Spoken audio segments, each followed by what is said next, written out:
વાત સૌથી પહેલા વડોદરાની કરી લઈએ કે જ્યાં લોકસભાના ભારતીય જનતા પાર્ટીના ઉમેદવાર રંજન ભટ્ટ વિરુદ્ધ પોસ્ટર વોર શરૂ થયું છે। વડોદરાના સંગમ અને કારેલીબાગ વિસ્તારમાં ભાજપના ઉમેદવારની વિરુદ્ધમાં પોસ્ટર લાગ્યા છે, જેમાં લખાણ જોવા મળી રહ્યું છે કે મોદી તુજસે વેર નહીં, रंजन तेरी खैर नहीं।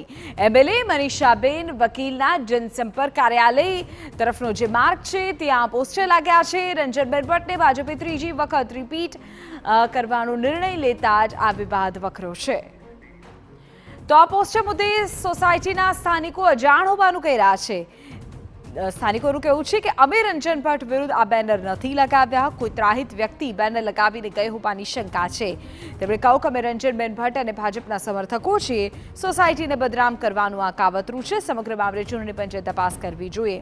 ચૂંટણી પંચની ફ્લાઇંગ સ્ક્વોડની ટીમ હવે ત્યાં તપાસ કરી રહી છે। જોકે પોસ્ટર કાઢી નાખ્યા હોવાથી સીસીટીવી કેમેરાની તપાસ કરવામાં આવશે।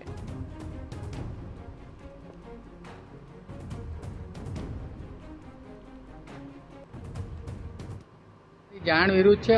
મિડ નાઇટે લગાયા અને મિડ નાઇટે રાતોરાત પાછા કાઢી નાખ્યા અને અમને સવારે જ ખબર પડી।